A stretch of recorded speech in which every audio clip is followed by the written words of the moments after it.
Hello students, welcome to study Hindi. आज हम विकारी शब्द और अविकारी शब्द क्या है उसे जानेंगे। साथ ही वाक्य में विकारी शब्द और अविकारी शब्दों का इस्तेमाल किस तरह से किया जाता है उसे भी सीखेंगे।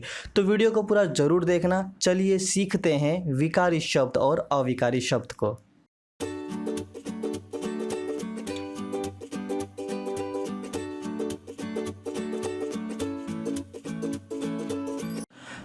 पहला है विकारी शब्द। जिन शब्दों का रूप परिवर्तन होता रहता है वे विकारी शब्द कहलाते हैं। जैसे कुत्ता, कुत्ते, कुत्तों, मैं, मुझे, हमें, अच्छा, अच्छे, खाता है, खाती है, खाते हैं आदि। तो सबसे पहले तो जान लेते हैं कि ये विकारी का अर्थ क्या है। विकारी का अर्थ है जिसमें विकार उत्पन्न हो, है कि नहीं। तो वो शब्द जिनमें विकार उत्पन्न हो वही विकारी शब्द कहलाते हैं। अब विकार मतलब जिसमें परिवर्तन हो सके, परिवर्तन की संभावना जिसमें हो, जो कि बिगड़ सके, रूप परिवर्तन हो सके, उसे ही कहते हैं विकारी शब्द। ठीक है।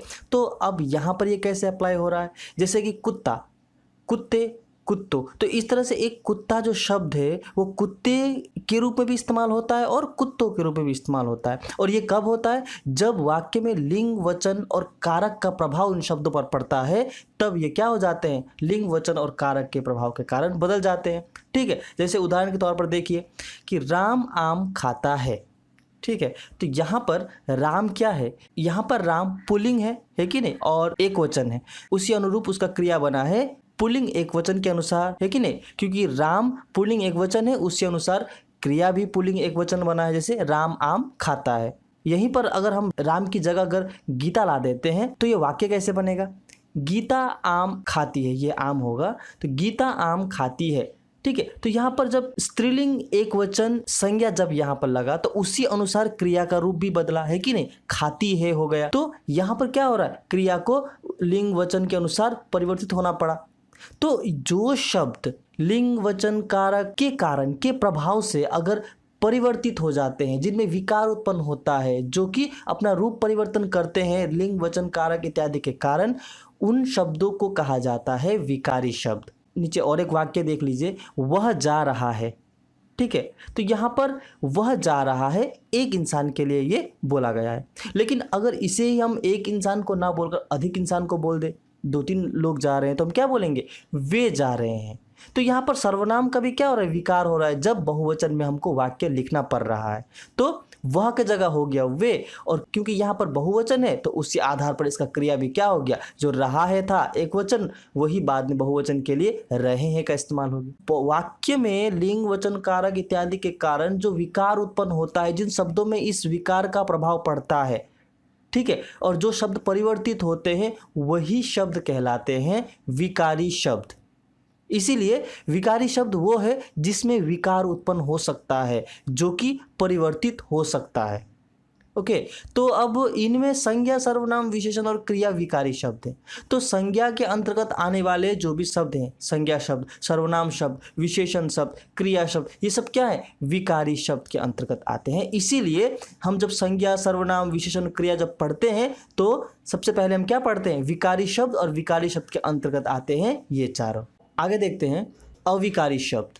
अब विकारी के बिल्कुल विपरीत होता है क्या, अविकारी, है कि नहीं। अ जिसका अर्थ होता है नहीं, और अविकारी मतलब जिसमें परिवर्तन ना हो सके। तो जिन शब्दों के रूप में कभी कोई परिवर्तन नहीं होता वे अविकारी शब्द कहलाते हैं। तो जैसे कि मैंने कहा कि जिन शब्दों में किसी भी स्थिति में कोई परिवर्तन नहीं होता वो क्या कहलाते हैं, अविकारी शब्द कहलाते हैं। अविकारी शब्द को अव्यय भी कहा जाता है। ठीक है। अब यहाँ पर अव्यय, तो अव्यय का ही हम अगर अर्थ देखें तो अ प्लस व्यय। व्यय मतलब क्या है, खर्चना, है कि नहीं, खर्चा करना, और अ मतलब नहीं। तो संपूर्ण रूप में इसका अर्थ देखें तो जो खर्च ना हो उसे कहेंगे क्या, अव्यय। तो अविकारी शब्द और अव्यय शब्द दोनों एक ही है, इसे अविकारी भी बोला जाता है और अव्यय शब्द भी बोला जाता है। ठीक है।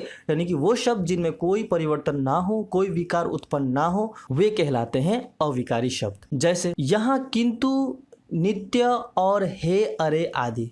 ठीक है। तो ये सब क्या है, किंतु, नित्य और हे, अरे, ये सब क्या है, अविकारी शब्द है। अब देखिए किंतु का किंतु वो तो नहीं होता है कभी, जब भी वाक्य में हम किंतु का इस्तेमाल करते हैं तो किंतु वो नहीं होता है, नित्यों नहीं होता है, औरों कभी इस्तेमाल नहीं होता। हे, अरे जो कि विस्मयादि शब्द हैं, तो इनका हम तोड़ नहीं सकते, चाहे वो एक वचन हो, चाहे स्त्रीलिंग हो, पुल्लिंग हो, बहुवचन हो, कुछ भी हो, ये जो शब्द है किसी भी स्थिति में एक ही रहेंगे, इसलिए इन्हें कहा जाता है अविकारी शब्द। जैसे उदाहरण के तौर पर नीचे देख लीजिए, घोड़ा तेज दौड़ता है, तो यहाँ पर जो तेज है वो कभी परिवर्तित नहीं होगा। ठीक है, अगर मैं कहूँ कि घोड़े तेज दौड़ते हैं तो भी तेज ही रहेगा। अगर मैं बहुवचन में करूं घोड़े तेज दौड़ते हैं तो भी तेज वही रहेगा, है कि नहीं। अगर मैं कहूं घोड़ा तेज दौड़ता है तो भी तेज में कोई परिवर्तन नहीं आएगा। तो ये वाक्य क्या है, ये है अविकारी शब्द, है कि नहीं। वैसे ही वर्षा धीरे धीरे हो रही है, तो धीरे धीरे को चाहे एक वचन में लगाओ, चाहे स्त्रीलिंग में लगाओ, चाहे पुल्लिंग में लगाओ, किसी भी वाक्य में धीरे धीरे का उपयोग करते हैं तो उसका रूप परिवर्तित नहीं होगा, वो हर स्थिति में वही रहेगा। तो मतलब वो शब्द जिनमें विकार उत्पन्न नहीं होता है, ये वो शब्द हैं और इन्हें कहते हैं क्या, अविकारी शब्द। फिर देखिए यहाँ पर हे भगवान, क्या हो गया, तो हे भगवान जो है, हे भगवानो नहीं होता है, हे भगवान ही होता है कि नहीं। तो ये भी अविकारी शब्द हैं। परिश्रम करो अन्यथा उत्तीर्ण नहीं हो पाओगे, तो यहाँ पर अन्यथा जो है, अन्यथाओं नहीं होता है, अन्यथा जो है वो अन्यथा ही रहता है, चाहे किसी भी स्थिति में हो, इसलिए ये क्या है, अविकारी शब्द है। अब इनमें क्रिया विशेषण, संबंध बोधक, समुच्चय बोधक और विस्मयादि बोधक आदि होते हैं। ठीक है, तो अब हम अविकारी शब्द के भेद देखते हैं। तो अविकारी शब्द के 4 भेद हैं, 4 प्रकार हैं। कौन कौन सा, क्रिया विशेषण, तो क्रिया विशेषण वाले जो शब्द हैं वो सब अविकारी शब्द हैं, है कि नहीं। संबंध बोधक, समुच्चय बोधक, विस्मयादि बोधक, तो अविकारी शब्द के ये 4 भेद हैं। तो हमने पढ़ा विकारी शब्द और उसके अंतर्गत पढ़ा संज्ञा, सर्वनाम, विशेषण और क्रिया। मैंने इन चारों पर अपनी वीडियो बनाई हुई है। अगर आपको इन टॉपिक्स की वीडियो देखनी है तो आप वीडियो सेक्शन में जाकर इन सारे विषयों की वीडियो को देख सकते हैं। अगले वीडियो में हम अविकारी शब्द के जो ये भेद हैं इन पर चर्चा करेंगे। सबसे पहले क्रिया विशेषण, संबंध बोधक, समुच्चय बोधक और विस्मयादि बोधक, प्रत्येक पर मैं एक एक वीडियो बनाऊंगा, तो आप हमसे जरूर जुड़े रहें। तो मिलते हैं अपने अगली वीडियो में, तब तक के लिए थैंक यू फॉर वॉचिंग।